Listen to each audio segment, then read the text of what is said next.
Welcome back. All right, third review tonight, Winnipeg and Colorado. This game was kind of close. I will say, though, the Avs were in control for a lot of this game, and in the end, the right team wins. But man, what an ugly third period. Let's go through this. Hellebuck versus Georgiev, good early back and forth. Niederreiter has a net drive that's blocked. The Jets had the only shot on net 3 minutes in, so it started well enough for the Jets. Monahan has a wraparound that save. There's some nice chance for Georgiev. The crowd very supportive of their goaltender just a couple games ago. Everybody was ready to pitch. Shots are 3-2 for the Jets at 5 minutes.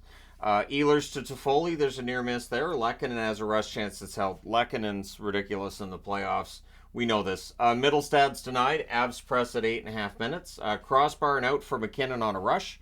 The Avs press at the half. The Jets press. They're kept to the outside there. At 11:18, Parise buries a rebound from the slot. Makes it 1-0 Colorado. Johnson and Middlestad with the assists. Morrissey then has a shot that's blocked as the Jets press, looking to respond. McKinnon fires one wide on a rush. Parise has a chance that's held. Hellebuck can't allow another. I wrote that right there. Like they can't go down 2-0 or this game could be done very, very early. Lowry has a shot that's blocked. The Avs rush. The Jets press with 2 minutes left. Velarde tips one wide. Connor can't bury one in the final minute. Things are pushy with 9 seconds left.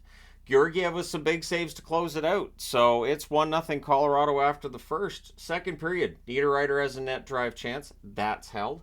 Or saved, I should say. The Jets with the early jump. Scheifele can't bury one in close, but again, it feels like, with the right moves, the Jets, they may very well win this one today.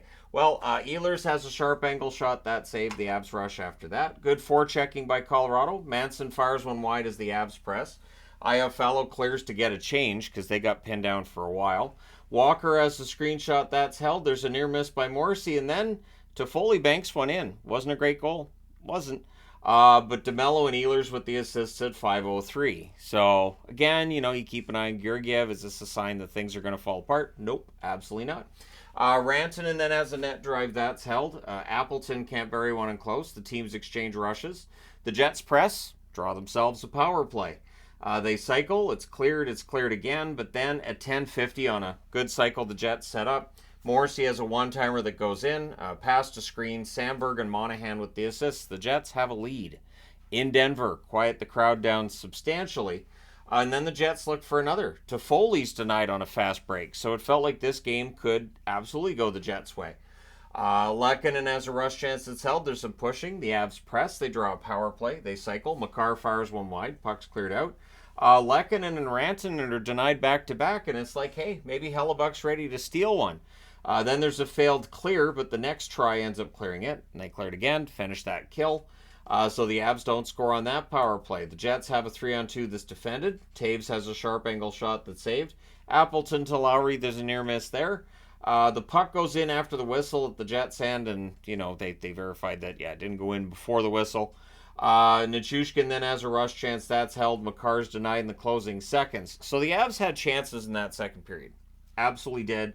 They had a lot of shots, but in the end, it was fine. The Jets emerged from that second period with a 2-1 lead.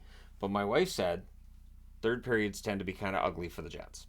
She called it, and she's the Jets fan. And I was like, well, no, they're ahead 2-1. If they can just, play this right. But it's the Avs. The Avs have a ridiculous all-star team level roster, right? So Niederreiter can't bury one in close as the Jets press early in the third. And then there's an offensive zone penalty by Appleton. Oops. Early clear. Rantanen's denied. It's cleared. The Avs cycle. And then McKinnon gets the power play marker from Rantanen and Makar at 2 minutes and 11 seconds. It's from the point past a screen. Ties the game at 2. And, Yvonne's words were prophetic. Jets look to answer. Taves was down. The officials discuss. Initially, it didn't look like a call was being made. So Taves is down. There's a significant amount of blood on the ice. So it's a 4-minute penalty to Velarde, and it was just careless use of the stick. Nothing vicious there, just careless use of the stick by Velarde. And I wrote down the Jets have to kill this. Like, it's 2-2 if the Jets don't kill this 4 minutes. The Avs have a lead. They're at home. The crowd's going to be electric.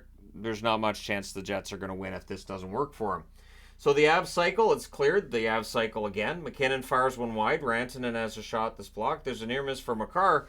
And really, that penalty kill was doing well until during the second 2 minutes, just as the second 2 minutes have started, Nichushkin scores at 4:39. McKinnon and Rantanen with the assists. Notice, these two goals are only 2 minutes and 28 seconds apart, meaning that 4-minute penalty was basically right after the Avs had tied it. So the momentum was already on their side, and now Nichushkin's made it 3-2. And 5 minutes into the period, the shots are 7-0 for the Colorado Avalanche. So the Jets, maybe the most important period they've had all season, and they're held without a shot 5 minutes in. Jets look to respond. The Jets press, and then on a breakaway, Colton can't quite bury one. Schmidt has a one-timer that saved as the Jets press, and then on a 2-on-1 rush at 8:11, Lehkonen. Playoff Lehkonen is quite the beast, isn't he? Middlestad and Taves with the assists on a 2-on-1 rush. So Casey Middlestad had himself a game today. Nice to see, and of course, if you're a Sabres fan, you might feel happy for him that he's getting playoff success right now. The Avs go back to the power play because the Jets, it's meltdown time. So the Avs cycle, Makar fires one wide, there's more cycling, it's cleared. Then we get 21 seconds of a 5-on-3 for a delayed game penalty by Pionk. Lowry would clear to turn that into a 5-on-4. There's a cycle during the 5-on-4, near miss for Lehkonen, puck's cleared out. But then, just after the penalty ends by a couple of seconds at 12:36, the Avs score. It's Ross Colton, Middlestad, and Girard. There's Middlestad again, so that's 3 assists for him tonight. Pionk then fans on a shot as the Jets are looking to answer, but they're down 5-2. So again, you've got announcers in the game like, hey, if they can get a goal, they can get a goal here. You just never know. It's 5-2. Just like I know his name's Nichushkin, not Nikushkin. But anyways, if you watch the Canadian feed, you know exactly what I'm talking about. But it's one of those things that's been driving me crazy. Like, do you not understand everybody else is saying Nichushkin? Why are you saying Nikushkin? I don't understand. It'd be like if I said McKinnon instead of McKinnon. You're like, why is he saying McKinnon all the time? Does he not know it's everybody else is saying McKinnon? Why does he say it weird? So, the Jets have a power play with 5:28 left. It goes without saying to say they would have had to have scored here, although even if they did score here, they were still down by 2 with 5 minutes left in Denver. Good luck. So they cycle, it's cleared again. The Jets really struggle to get it set up at all.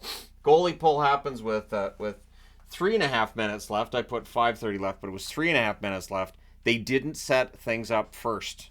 So I understand you're down by 3. I understand there's 3.5 minutes left, but at least make sure that you've got the puck set up in the Avs end, because otherwise Taves is going to get the empty netter at 16:25. So about 5 seconds after Hellebuck's hit the bench, the Avs have scored to make it 6-2.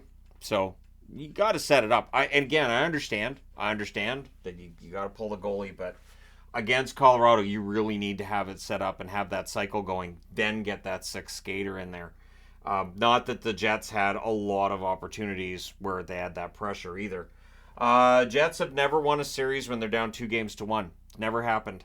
Ehlers has a tip shot that saved. The fans are chanting for Georgiev. I'm happy for Georgiev. After a rough first game, he's bounced back. Things are punchy in the closing seconds. We get a fight between Lowry and Wood, where Lowry gets his jersey pulled over his head. And I will admit, I may have chuckled as he was skating off with his jersey still like this, and it looked like he was headless. He had some Ichabod Crane vibes going on there. But at least with the jersey pulled over his head, he was still throwing punches. I will say there's nothing but respect for a guy when he really probably can't see very well. Is still, I need to throw some punches. And then things are punchy at the horn as well. That's where I just turned over to the other game because who cares? The final score in this one's 6-2 for Colorado. They're up 2-1 in the series, and it feels like the momentum's really gone in their favor. And I don't know. Like last year, we saw Winnipeg get that game 1 win over Vegas, and then they lost 4 in a row. This is starting to feel like that. Shots on net, 12-9 Colorado in the first, 16-10 Colorado in the second, 12-5 Colorado in the third. They outshot Winnipeg 40-24. Power plays 1 for 3 for the Jets, 2 for 6 for Colorado. Hits 41-35 Winnipeg. Hellebuck didn't have a great game. 34 saves on 39 shots, 872 save percentage, but he had a lot of company in Jets that didn't have a really good game. Georgiev, pretty solid, especially considering one of the 2 goals he allowed wasn't fantastic, but 22 saves on 24 shots. That's a good night. And there you go. Let me know your thoughts in the comment section below as always. Don't forget to hit like and subscribe if you haven't done so already. I thought it was an entertaining game, but by the end it was kind of lopsided. But then Edmonton, LA had something in for me as well, and we will talk about that once I've finished this video, which I just have. Thanks for watching. I'll talk to you again soon enough.